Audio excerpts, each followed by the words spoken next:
Hello dear student, welcome back to our channel for my angel. तो आज मैं आप लोगों को बताऊंगी कार्डियोवास्कुलर सिस्टम या कार्डियोवास्कुलर डिसऑर्डर के बारे में। तो सबसे पहले दिमाग में आता है कि कार्डियोवास्कुलर सिस्टम क्या होता होगा। तो देख लीजिए, कार्डियो मतलब होता है हार्ट, ठीक है। वस्कुलर मतलब होता है ब्लड वेसिल। अब अदर याद हो तो ब्लड वेसिल कैसे होता है, ऐसे होता है ना, जहाँ ब्लड को फ्लो कराते हैं। ये क्या होता है, ह्यूमन हार्ट होता है। और सिस्टम, तो ऐसा सिस्टम जिसमें हम ब्लड का फ्लो, ब्लड का प्योरिफिकेशन या सब कुछ देखते हैं बाय हार्ट। तो ये हार्ट के बारे में स्टडी करते हैं, जो क्या करता है, flow of blood, purify of blood और पंप ऑफ ब्लड। इनका काम होता है ना ये करना। तो हार्ट के बारे में हम यहाँ स्टडी करते हैं, कार्डियोवास्कुलर। अब हार्ट के बारे में स्टडी करते हैं तो कार्डियोवास्कुलर सिस्टम हो गया। वहीं हार्ट से रिलेटेड डिजीज़ के बारे में स्टडी करते हैं तो कार्डियोवास्कुलर डिसऑर्डर हो गया। ध्यान से सुनिएगा, या सुनते ही याद हो जाएगा आप लोगों को। फिर अब आता है कि हार्ट होता क्या है। तो हार्ट एक होलो ऑर्गन होता है, ठीक, एक होलो ऑर्गन होता है। अगर देखा जाए तो ये जो होता है ये होलो मस्कुलर ऑर्गन होता है, ठीक है।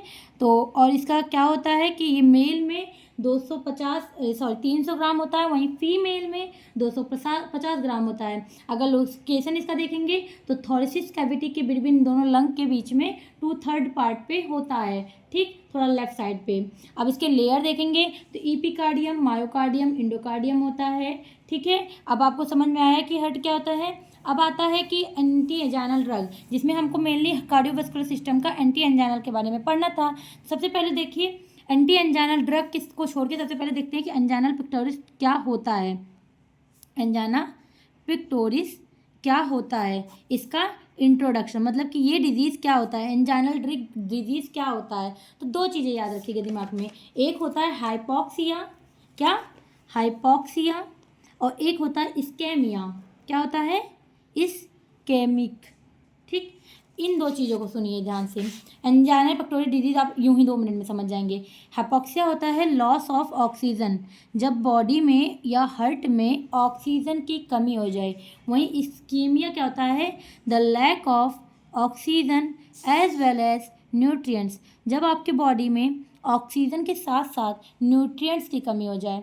मतलब कि ऑक्सीजन तो कम ही था, अब न्यूट्रिएंट्स का भी सप्लाई नहीं हो पाता है। तो इन दोनों कंडीशन में क्या होता है कि ना ऑक्सीजन पहुंच पाता है और ना न्यूट्रिएंट पहुंच पाता है। तो इन दोनों की कमी से क्या होता है कि लेफ़्ट साइड में चेस्ट में पेन होता है, लेफ़्ट साइड चेस्ट पेन, और ये कहलाता है एंजाइना पेक्टोरिस डिजीज़। क्या, एंजाइनल पेक्टोरिस डिजीज़। अब आपके दिमाग में एक चीज़ तो आ गया कि एंजाइना पेक्टोरिस डिजीज़ कैसे होता है, लेकिन एंजाइना क्यों बनाया गया, पेक्टोरिस क्यों बनाया गया। तो चलिए देखते हैं कि एंजाइना का मतलब क्या होता है और एंजाइना पेक्टोरिस का मतलब क्या होता है।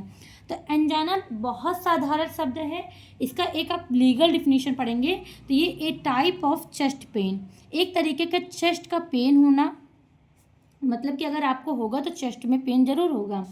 कॉज्ड बाय, क्यों होता है, कारण क्या है, रिड्यूस होना, किसका, ब्लड का, reduce blood to heart, heart तक सही से ब्लड नहीं पहुंच पाता है क्योंकि ऑक्सीजन न्यूट्रन की कमी से।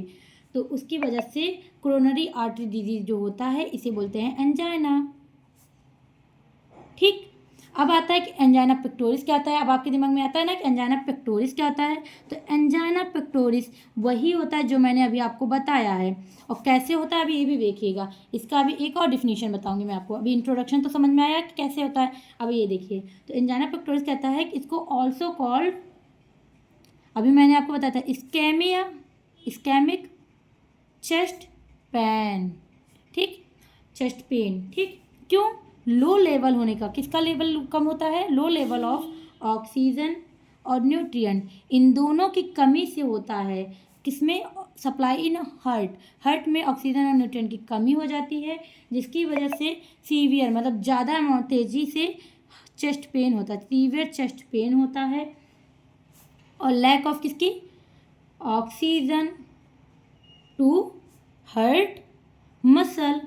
अब जब ये होगा तो पेन शुरू होगा, पेन कहाँ होगा, पहले लेफ्ट साइड में और धीरे धीरे and after that occur in whole chest, पूरे चेस्ट में, और स्प्रेड हो जाता है, फिर फैलने लगता है नेक तक, ठीक, मतलब कि अपने नेक तक जाता है, जॉ तक जाता है, जबड़े तक पहुंचेगा, बैक में जाएगा, आर्म पे, इस तरीके से दर्द बढ़ने लगता है, इसको बोलते हैं एंजाइना पेक्टोरिस।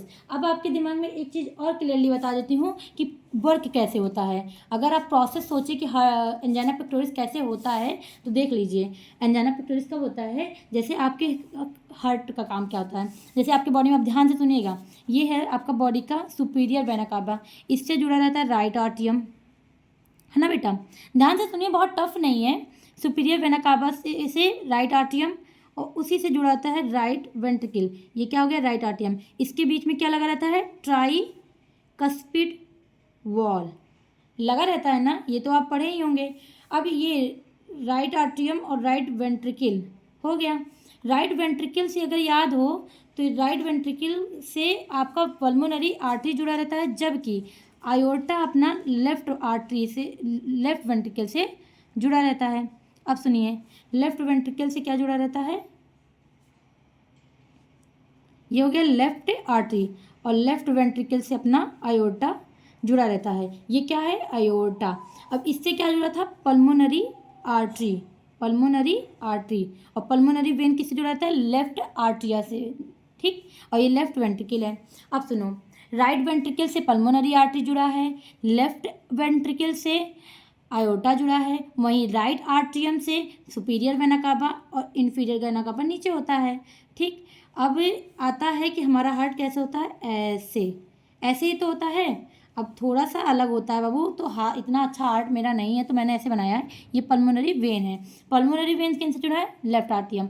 अब पहला क्वेश्चन, हमारे बॉडी में जो आर्टरी और वेन होता है, वेन में होता है इम्प्योर ब्लड और आर्टरी में होता है प्योर ब्लड, वहीं पल्मोनरी आर्टरी किसको कैरी करता है, इम्प्योर ब्लड को राइट वेंट्रिकल से, और पल्मोनरी वेन प्योर ब्लड को, यही बेसिक डिफरेंस होता है। अब काम कैसे करता है, सबसे पहले हार्ट ये सुनिए, पूरे बॉडी का इम्प्योर ब्लड, इम्प्योर मतलब कि गंदा खून, impure blood superior vena cava, जिसको बोलते हैं सुपीरियर वेना कावा, इससे यहाँ से राइट आर्ट्रियम में आता है।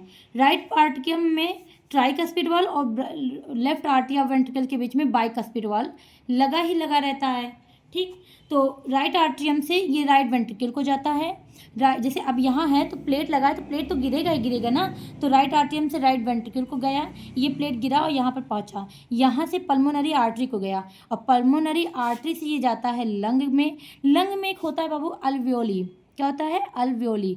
अल्वियोली करता है प्योरीफाई ब्लड, ब्लड को साफ, और प्योरीफाई करके, ऑक्सीजनेटेड करके, प्योरीफाई करके ऑक्सीजनेटेड, साफ करके ब्लड को ये किसको भेजता है, लंग से पल्मोनरी वेन को। और पल्मोनरी वेन कहाँ से जुड़ा है बाबू, लेफ्ट आर्ट्रियम से, लेफ्ट आर्ट्रियम से ये गिरेगा बाइकस्पिड वॉल के थ्रू लेफ्ट वेंट्रिकल में, और यहाँ से प्योर ब्लड, क्योंकि ये प्योरीफाई ब्लड हो गया ना यहाँ पर, यहाँ से अयोर्टा को गया, और अयोर्टा होल सिस्टम को भेजता है, होल बॉडी सिस्टम को भेजता है एक्सेप्ट हार्ट को। क्यों, क्योंकि हार्ट अपना ब्लड खुद ही हार्ट मसल से ले लेता है। ये समझ में आया। अब एंजाइना पेक्टोरिस में क्या होता है बाबू, ध्यान से सुनना, इम्प्योर ब्लड यहाँ से आता है, राइट वेंट्रिकल तक पहुँचता है, राइट वेंट्रिकल से पल्मोनरी आर्ट से लंग तक पहुँचा, लंग इसको प्योर कर दिया, लेकिन अब ये हार्ट में दोबारा नहीं आ पाता है। क्यों, क्योंकि हार्ट में ऑक्सीजन और न्यूट्रिएंट्स की कमी हो गई। अब मायोकार्डियल हार्ट का लेयर जो था वो बहुत वीक हो जाता है, जिसकी वजह से वर्क नहीं कर पाता और लेफ्ट साइड में पेन होना शुरू कर देता है, लेफ्ट साइड में पेन होना शुरू कर देता। अब समझ में आया कि लेफ्ट साइड में पेन होता है। चलिए अब शांति से एक बार और देखते हैं क्या होता है।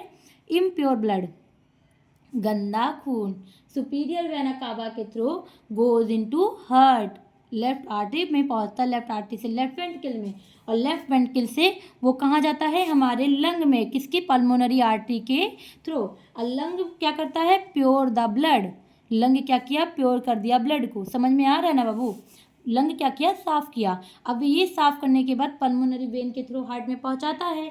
अब जब ब्लड आने की कोशिश करता है कहाँ पर, हार्ट में, कहाँ आने की कोशिश करता है, हार्ट में, मतलब कि लेफ्ट आर्ट्रियम में आने की कोशिश करता है पल्मोनरी वेन के थ्रू, तो क्या होता है, बट हार्ट में क्या होता है, ऑक्सीजन की कमी, but heart contain lack of oxygen and nutrient. जब हमारे हार्ट में ऑक्सीजन और न्यूट्रिएंट की है कमी, तो और किस में, स्पेशली ब्लड में इसकी कमी हो चुकी है, तो क्या करता है कि मायोकार्डियल लेयर जो होता है हार्ट का, myocardial layer of heart weak, बहुत वीक हो जाता है, कमज़ोर हो जाता है, ठीक। और जब मायोकार्डियल लेयर वीक हो जाता है तो नॉट वर्क प्रॉपरली, सही से काम भी नहीं करेगा हार्ट।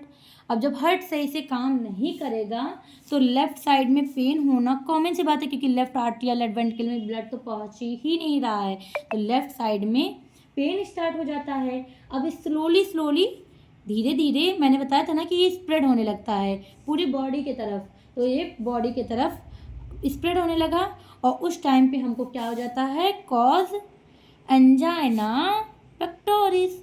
समझ में आया। अब अगर कोई भी ये कहे कि इतना बड़ा डिफिनीशन अगर पेपर में पूछता है 10 पन्ने का भी, तो आप लिख सकें इंट्रोडक्शन में एंजाइना क्या होता है, एंजाइना पेक्टोरिस क्या होता है, हार्ट को बनाइए, हार्ट का वर्क देखिए, लंग से कैसे पहुंचता है साफ, और यहीं होता है डिस्टर्बेंस, इसीलिए तो डिजीज़ हुआ। अब आप देखिए इम्प्योर ब्लड तक पहुंचा, वहाँ से प्योर ब्लड आ ही नहीं पा रहा था, इसकी वजह से एंजाइना पेक्टोरिस हुआ। अब एक चीज़ कि कॉजेज़, क्या कारण होता होने का, तो दो चीज़ें होती है जिसकी वजह से ऑक्सीजन, अभी तो आपके दिमाग में आता होगा ना बाबू कि हाइपॉक्सिया और इस्केमिया कंडीशन क्यों होता है, क्यों ऑक्सीजन की कमी होती है, क्यों न्यूट्रिएंट्स की कमी होती है। तो चलिए कॉजेज के दिमाग में आता है कि इसका कारण क्या होगा, ठीक है। तो कारण देखने के लिए देखिए बाबू बहुत आसान है, दो चीज़ें होती है, एक होता है कंडीशन CAD, क्या CAD, और एक होता है वैसोस्पाज्म। अब पहले देख लीजिए, इतना टफ नहीं है। CAD मतलब होता है क्रोनरी आर्टरी डिजीज़, ठीक, कोरोनरी आर्टरी डिजीज़, ठीक, इसकी वजह से होता है। दूसरा वैसोस्पाज्म। अब ये क्या होता है चलिए देखते हैं। तो एक चीज़ जान लीजिए, ये होता है अपना ब्लड वेसल्स, ठीक। क्यों हाइपॉक्सिया और इस्केमिया का कंडीशन होता है, यही तो आप सोच रहे होंगे ना कि हाइपॉक्सिया ऑक्सीजन की कमी क्यों होती है, न्यूट्रिएंट्स की कमी क्यों हो रही है। तो हमारे जो वेसल्स होता है इसमें प्लैक फॉर्मेशन करने लगता है, लिपिड कुछ भी इकट्ठा होने लगेगा, और प्लैक जब कोई चीज़ जमने लगेगी, किसी का परत जमेगा, तो ये बाबू जगह तो कम होता चला जाएगा ना धीरे धीरे। अब जब जगह कम हो जाएगा तो ऑक्सीजन की सप्लाई डिक्रीज हो जाएगी, डिक्रीज ऑक्सीजन सप्लाई, और डिमांड तो बढ़ जाएगा, ऑक्सीजन डिमांड बहुत ज़्यादा रहेगा। एक इसका रीज़न होता है। एक क्या हो गया कि इस पर कुछ परत जमने लगे, फैट का, लिपिड का, किसी का भी प्लैक जमने लगे। अब ये क्या होता है कि ऑक्सीजन यहाँ पहुँचने में दिक्कत होने लगती है, इसकी वजह से। दूसरी चीज़ है आपका वेस्कल्स जो ऐसे होता है वो वैसोस्पाज्म कर ले, अब मतलब कि ऐसे कर ले। अब आप बताइए, डिफ़िकल्टी तो ऐसे ही हो रही है ना, ऑक्सीजन को जाने आने में दिक्कत होने लगेगा, तो क्या होता है हार्ट का वर्कलोड बहुत बढ़ जाएगा बाबू, क्या हो जाएगा, वर्कलोड बहुत ज़्यादा बढ़ जाएगा, और ऑक्सीजन की सप्लाई तो हो नहीं पा रही है सही से, डिक्रीज हो जाता है ऑक्सीजन सप्लाई यहाँ भी, और डिमांड बढ़ने लगता है बाबू। इसकी वजह से क्या होता है कि एंजाइना हो जाता है, डिमांड बढ़ जाता है बाबू, इसकी वजह से एंजाइना हो जाता है। ये था कॉजेज़, यही इसका रीज़न भी माना जाता है। अगर आप कॉजेज़ रीज़न देखेंगे तो दोनों का एक ही है, CAD एंड वैसोस्पाज्म, जिसकी वजह से एंजाइना होता है। अब आपके दिमाग में आता है एंटी एंजाइनल ड्रग देते हैं ना, अब एंटी एंजाइनल आप समझ में आ जाएगा कि इसी बीमारी को ठीक करने के लिए एंटी एंजाइनल ड्रग को हम देते हैं। अब देखो, एंटी मतलब ही होता है बाबू अपोजिट, एंजाइनल मतलब होता है एंजाइना पेक्टोरिस डिजीज़। अब एंजाइना के अपोजिट दवा, ऐसी ड्रग जो एंजाइना के अपोजिट मतलब कि एंजाइना डिजीज़ को ट्रीट कर दे, ट्रीट एंजाइना पेक्टोरिस, उसको बोलते हैं एंटी एंजाइनल ड्रग। तो सबसे पहले ये देख लीजिए, इसका डिफिनेशन लिखना तो बहुत आसान है, the dose drug which treat the disease of angina pectoris is known as anti anginal drug, ठीक। या फिर लिख दीजिए anti anginal are those drug और those agent that prevent, treatment और safe the angina pectoris disease. और okay, अब आता है सिम्टम। पहला दिमाग में आपके आता है कि क्या सिम्टम्स होंगे इसके, ठीक। सिम्टम्स, पहला चेस्ट पेन, चेस्ट में काफ़ी ज़्यादा दर्द होगा। दूसरा डाइजीनेंस, ठीक। तीसरा शॉर्टनेस ऑफ ब्रीथ, सांस लेने में दिक्कत नहीं होती है, ऑफ ब्रीथ। चौथा एंजाइटी, घबराहट होने लगेगा। पाँचवा एबनॉर्मल स्वेटिंग, मतलब कि काफ़ी ज़्यादा पसीना आने लगता है, और बॉडी भैया अब नॉर्मल कंडीशन में है, ये तो होना ही कॉमन है। फैटिक, ठीक। इतनी होती हैं रीज़न जिसकी वजह से एंजाइना पेक्टोरिस होने पर ये सिम्टम्स सामने वाले को दिखाई देगा, जिससे आपको पता चल जाएगा सामने वाले को एंजाइना पेक्टोरिस है। अगर इसमें किसी को दिक्कत हो तो बताइए, वरना फिर आगे बताती हूँ टाइप्स। एंजाइना पेक्टोरिस 3 तरीके का होता है बाबू। एक होता है स्टेबल, एक होता है वेरिएंट, एक होता है अनस्टेबल। अब स्टेबल एंजाइना पेक्टोरिस को क्लासिकल भी बोलते हैं, क्लासिकल, और इसको बोलते हैं वैसोप्लास्टिक, ठीक, वैसोप्लास्टिक। वहीं अनस्टेबल को बोलते हैं अनस्टेबल ही केवल। अब एक चीज़ जान लीजिए, इसको समझाने के लिए मैं एक पेज आपको दिखा दे रही हूँ, जिससे आपको बहुत क्लियरली समझ में आ जाएगा। जैसे कोरोनरी आर्टरी का था, अब वही चीज़ें हैं, इसका टाइप्स देख लीजिए। जो ये चीज़ें हैं कि स्टेबल क्लासिकल वाला, तो ये कहता है कि इसमें क्या तक ऐसे आर्थरोस्क्लेरोसिस होने लगता है जिसकी वजह से होता है। और इसके बाद कंटेंट जो है ये लिख लीजिएगा। वहीं इसमें क्या था, वेरिएंट में वैसोप्लास्टिक होने लगता है, कोरोनरी स्पाज्म की तरह फिर से कंडीशन आता है जिसकी वजह से होता है। वहीं इसमें क्या होता है, प्लेक का फॉर्मेशन होता है, लिपिड बहुत ज़्यादा बढ़ने लगता है, तो 90% जो होता है ब्लॉक हो जाता है, जो कि अनस्टेबल होता है। सबसे सीवियर पेन इसी में देते हैं, ठीक है। अब इसके बारे में देखना तो देख लीजिए। अब आता है टाइप्स के बाद आता है ट्रीटमेंट। ट्रीटमेंट दिमाग में आता होगा ना कि क्या होता होगा। तो ट्रीटमेंट, पहली चीज़ सेल्फ केयर, फिजिकल एक्सरसाइज। ये तो ठीक है, नॉर्मल ट्रीटमेंट बता रही हूँ, वरना अभी ड्रग बताऊँगी। ये नहीं है कि आप भूल जाइए, ड्रग नहीं बताऊँगी। फिजिकल एक्सरसाइज, ठीक। फिजिकल एक्सरसाइज के बाद वेट का देखते रहिए। स्मोकिंग मत कीजिएगा, नो स्मोकिंग इसमें होता है, क्योंकि हार्ट से रिलेटेड दिक्कत है, फिर लंग का भी यूज़ उसमें है, देख रहे हैं आप, ठीक। मेडिकल प्रोसीजर को, थेरेपीज़ को फॉलो करिए। क्या, मेडिकल प्रोसीजर को फॉलो कीजिए, एज वेल एज थेरेपी को भी फॉलो कीजिए। अब इसके साथ साथ आप कभी कभी कंडीशन जैसा भी रहता है तो क्रोनरी आर्टरी बाईपास सर्जरी होता है, वो करवा सकते हैं। अब इसके साथ साथ क्या होता है, डायग्नोसिस या ट्रीटमेंट के बाद ड्रग देते हैं, एंटी एंजाइनल ड्रग, उसको चलिए देखते हैं। तो एंटी एंजाइनल ड्रग बाबू ये है, इसको कैटेगरी, ये एक स्टैंडर्ड बुक है केडी त्रिपाठी, इस वजह से मैं आपको ये दिखा रही हूँ। एंटी एंजाइनल ड्रग में आप नाइट्रेट दे सकते हैं, बीटा ब्लॉकर दे सकते हैं, कैल्शियम चैनल ब्लॉकर दे सकते हैं, पोटेशियम चैनल ओपनर दे सकते हैं, एंड एंटी एंजाइनल ड्रग दे सकते हैं। अभी मैं आपको बताऊंगी क्यों इस दवा को देते हैं, कैसे इसका काम करता है, और क्यों इसी को देकर डिजीज़ को ट्रीट करते हैं। तो चलिए अब देखते हैं mode of action anti anginal drug का, और ये बहुत आसान है, इसलिए आप घबराइएगा नहीं। आप नाइट्रेट्स देखेंगे तो इसमें शॉर्ट एक्टिंग है, आइसोसॉर्बाइड डाइनाइट्रेट या ग्लिसरियल ट्राइनाइट्रेट, ये दोनों हैं। वहीं लॉन्ग एक्टिंग में आइसोसॉर्बाइड डाइनाइट्रेट ओरल है। उसके बाद से यहाँ डाइनाइट्रेट सबलिंगुअल था, सबलिंगुअल क्या था, जो माउथ टंग के नीचे दिया जाता है बाबू, और ओरल है आइसोसॉर्बाइड मोनोनाइट्रेट, एरिथ्रोटल टेट्रानाइट्रेट, ठीक, पेंटा एरिथ्राइटल टेट्रानाइट्रेट ये है। बीटा ब्लॉकर में प्रोपेनॉल और मेटोप्रोनॉल, एटेनोलॉल, ये सब है। अब कैल्शियम चैनल ब्लॉकर में वेरापैमिल, डेल्टियाजिम, एम्लोडोपिन है। पोटेशियम ओपनर में नैक्रोंडिल है। अदर में है टाइमेटाजिडीन, रेनोलाजीन, इवाब्राडीन एंड डाइमॉल, ठीक। अब एक चीज़ जान लीजिए, इसमें सबसे इंपॉर्टेंट है नाइट्रेट, बीटा ब्लॉकर और कैल्शियम चैनल ब्लॉकर। सबसे पहले आपके दिमाग में ये आता होगा कि एंटी एंजाइनल ड्रग क्यों देते हैं, कैसे देते हैं, इसमें डिजीज़ अगर आपको याद हो तो इसका डिजीज़ जब मैंने आपको बताया बाबू, तो मैंने एक चीज़ क्लियरली बताया था कि इस जो डिजीज़ है ये, इसमें क्या हो रहा है कि हार्ट का वर्कलोड इंक्रीज हो जाता है, और क्या होता है, ऑक्सीजन की सप्लाई कम हो जाती है। तो सबसे पहली चीज़ क्या होती है कि हार्ट का वर्कलोड ज़्यादा हो रहा है, हार्ट का क्या वर्कलोड इंक्रीज था, ज़्यादा था, ठीक, वर्कलोड था, ठीक। और क्या था, कॉन्ट्रैक्शन हो जाता था। क्यों कॉन्ट्रैक्शन हो जाता था, कॉन्ट्रैक्शन की वजह से ही तो वर्कलोड बढ़ता था बाबू, कॉन्ट्रैक्शन की वजह से ही तो दिक्कतें आ रही थी, और वर्कलोड भी बढ़ता था।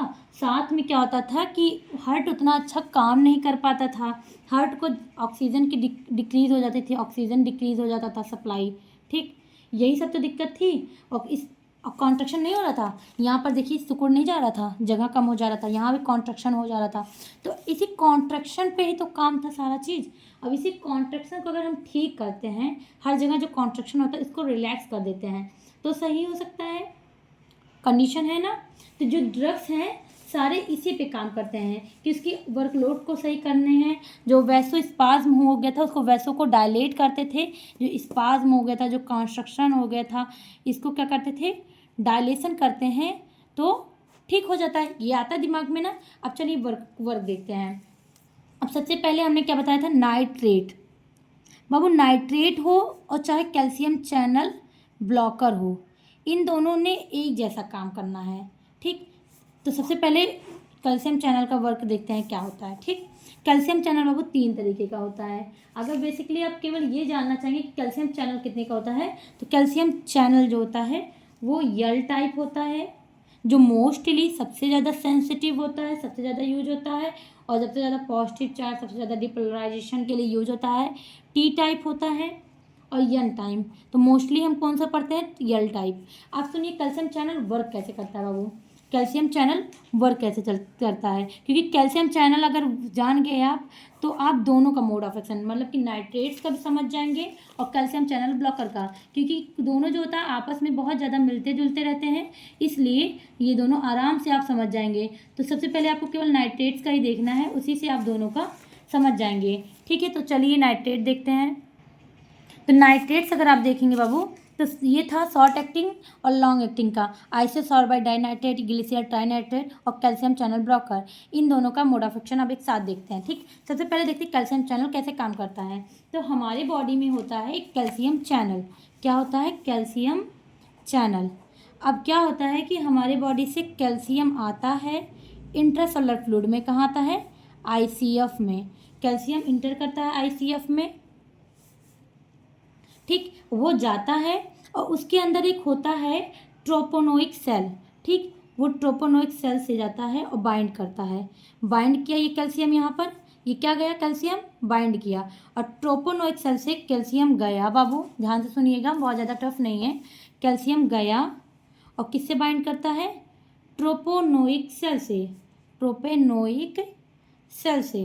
अब ट्रोपोनोइक सेल से वो एंट्री कर जाता है यहाँ पर सर्कुलिज्म एसआर के पास। एसआर क्या होता है, सार्कोप्लाज्मिक रेटिकुलम, और सार्कोप्लाज्मिक रेटिकुलम से वो जाता है, बना लेता है क्या, कॉम्प्लेक्स कॉमोलोडीन प्रोटीन, कॉमोलोडीन प्रोटीन ये बनाता है बाबू। और जो कॉम्प्लेक्स कॉमोलोडीन प्रोटीन होता है वो क्या करता है कि एमएलसीके को एक्टिवेट कर देता है। अब क्या हुआ, इससे बाइंड हुआ, कॉम्प्लेक्स कॉमोलोडीन प्रोटीन को बनाया बाबू। अब इससे जब हो गया तो क्या एक्टिवेट हो जाता है, ये कैल्शियम चैनल एक्टिवेट होकर क्या रिलीज करता है, एक्टिन एंड मायोसिन। क्या रिलीज करता है, एक्टिन और मायोसिन। तो ये क्या हुआ, एक्टिवेट होकर एक्टिन एंड मायोसिन को बनाता है। अब बाबू एक्टिन एंड जो मायोसिन होता है इसका काम होता है कॉन्ट्रैक्शन। अब सुनो, कॉन्ट्रैक्शन की वजह से ही तो हमको क्या हो रहा था, एंजाइनल पेक्टोरिस। अब ये होगा तो एंजाइना पेक्टोरिस का तो दिक्कत बढ़ेगा ही बढ़ेगा ना बाबू। अब ये हो रहा है, अब हम क्या करते हैं कि इस चैनल को अगर बंद कर देते हैं तो कॉन्ट्रैक्शन नहीं होगा, और कॉन्ट्रैक्शन नहीं होगा तो हार्ट का वर्कलोड नहीं बढ़ेगा, ऑक्सीजन की सप्लाई नहीं कम होगी, कोई दिक्कत नहीं होगा। तो इसकी वजह से हम क्या करते हैं, कैल्शियम चैनल ब्लॉकर को दे देते हैं, कैल्शियम चैनल ब्लॉकर को। इससे हो गया कैल्शियम चैनल ब्लॉकर का मोड ऑफ एक्शन कंप्लीट, पहला मोड ऑफ एक्शन। दूसरा हम देते हैं नाइट्रेट्स को। नाइट्रेट कैल्शियम चैनल को ब्लॉक करने की जगह इसमें जाता है, इसमें क्या जाता है, नाइट्रेट। अब नाइट्रेट का मोड ऑफ एक्शन देखिए, नाइट्रेट का हम दूसरे पेन से बता दे रहे हैं। तो ये है नाइट्रेट, नाइट्रेट जाता है और क्या काम करता है बाबू, ध्यान से सुनिएगा। तो यही कैल्शियम चैनल को ब्लॉकर क्या करता है, कैल्शियम चैनल को ब्लॉक कर देता है और इससे कॉन्ट्रैक्शन नहीं होता है, रिलैक्स होकर ठीक रहता है, ठीक। वहीं नाइट्रेट कैसे काम करता है बाबू, तो नाइट्रेट कैल्शियम चैनल को क्रॉस करता है और क्रॉस करके नाइट्रेट कैल्शियम चैनल को अंदर जाता है। अब जब ये नाइट्रेट अंदर गया बाबू तो ये नाइट्रेट क्या बनाता है, नाइट्रिक ऑक्साइड एंजाइम। और जब नाइट्रिक ऑक्साइड एंजाइम को बनाता है बाबू तो ये ग्वानिन साइक्लेज के प्रेजेंस में एक्टिवेट होता है, ग्वानिल साइक्लेज के प्रेजेंस में क्या हुआ, ग्वानिल साइक्लेज के प्रेजेंस में एक्टिवेट हुआ। अब एक चीज़ दिमाग में आ गया होगा, ऑक्सीडेज साइक्लेज के प्रेजेंस में एक्टिवेट हुआ, तो ये नाइट्रेट जो था क्या बनाया, रिलीज किया नाइट्रिक ऑक्साइड को, और नाइट्रिक ऑक्साइड क्या हो गया, गुआनिन साइक्लेज को एक्टिवेट कर देता तुरंत। और जब ये एक्टिवेट होता है तो हमारे बॉडी में होता है जीटीपी, जो कि कन्वर्ट होकर सीजीएमपी में कन्वर्ट होता है। और सीजीएमपी को क्या बोलते हैं, साइक्लिक गुआनोसिन मोनो फॉस्फेट। ठीक, तो ये जो था ये बनाता है सीजीएमपी। और सीजीएमपी जो होता है, जो एमएलसीके मतलब कि एक्टिन माइसिन ये सब एक्टिवेट था, वो एमएलसीके एमएलसीके को एक्टिव को इनएक्टिव कर देता, तुरंत क्या कर देता है, एमएलसीके को इनएक्टिव कर दिया। अब इनएक्टिव कर दिया, अच्छा एमएलसीके का मतलब क्या होता है बाबू, किसी को पता है, मायोसिन लाइट चेन काइनेज, इसको क्या कर दिया, एक्टिव को इनएक्टिव कर दिया। अब इनएक्टिव कर दिया, इसका मतलब क्या हो गया कि ये रिलैक्सेशन में हो गया, फॉस्फोराइलेशन कर दिया ना, फॉस्फोराइलेशन कर दिया तो क्या हो गया, रिलैक्स हो गया। अब जब ये रिलैक्स हो गया तो क्या था, जो कॉन्ट्रैक्शन, ये एक्टिव था तो क्या था, कॉन्ट्रैक्शन था, अब क्या होता है, रिलैक्सेशन हो गया। और रिलैक्सेशन की वजह से, डायलेशन की वजह से, रिलैक्सेशन की वजह से हमारे हार्ट मसल्स जो होता है उस पर ब्लड नहीं मिल रहा था, जो वो मिलने लगता है, और पेन जो इंड्यूस हुआ था वो कम हो जाता है, और हार्ट मसल्स जो होता है वो सही से प्रॉपर काम करने लगता है, हार्ट रेट भी अच्छा हो जाता है, कार्डियक आउटपुट भी अच्छा हो जाता है। ठीक है, अब देखिए ये जो नाइट्रेट था, हमने नाइट्रेट को दिया, ये नाइट्रेट इसके अंदर जाते ही रिलीज करता है नाइट्रस ऑक्साइड को, और ये नाइट्रिक ऑक्साइड जो होता है वो गुआनिन साइक्लेज को एक्टिवेट किया, और ये जीटीपी से सीजीएमपी को बनाया। ये सीजीएमपी जो जाता है एमएलसीके को एक्टिव जो था उसको इनएक्टिव कर देता है, और इनएक्टिव होने की वजह से रिलैक्सेशन हो जाता है। कॉन्ट्रैक्शन से होने वाली डिजीज़ अंत में यहाँ पर रिलैक्सेशन करा देता है कैल्शियम चैनल को, और बहुत रिलैक्स होकर डिजीज़ काम करता है। तो ये हो गया मोड ऑफ एक्शन नाइट्रेट्स का। ठीक, कैल्शियम चैनल का समझ में आया। अब आता है नाइट्रेट्स का। अगर कोई दिक्कत हो रही है तो कमेंट कीजिएगा, मैं दोबारा से इसको बता दूंगी आप लोगों को। यहाँ से कैल्शियम चैनल और नाइट्रेट्स का मोड ऑफ एक्शन कंप्लीट होता है। अब आप चाहें तो अलग अलग लिख सकते हैं, पहले आप कैल्शियम चैनल का डालिए, कैल्शियम चैनल का पूरा मोड ऑफ एक्शन लिखिए कि कैसे डिजीज़ हुआ, कैसे ट्रीटमेंट हुआ, फिर लिखिए नाइट्रेट्स का कि कैसे कैल्शियम चैनल काम करता है, कॉन्ट्रैक्शन होता है, उसी कैल्शियम चैनल से नाइट्रेट जाकर रिलैक्सेशन कॉज कराता है और ठीक हो जाता है। अब आता है क्या, लास्ट, क्या था, लास्ट था हमारा बीटा ब्लॉकर। अब किसी को भी पता हो तो बीटा ब्लॉकर क्या करता है, जाता है हमारे बॉडी में बीटा रिसेप्टर से बाइंड होता है, बीटा रिसेप्टर से ड्रग बाइंड हुआ, और जब बाइंड हुआ तो हमारा हार्ट रेट डिक्रीज कर देता है। क्या होगा, heart rate decrease, cardiac output को डिक्रीज कर दिया, यक आउटपुट को डिक्रीज कर दिया, और जो कॉन्स्ट्रिक्शन था उसको रिलैक्सेशन करा देता है, जिससे ये ठीक हो जाता है। ठीक है, तो यहाँ से बीटा ब्लॉकर भी कंप्लीट होता है।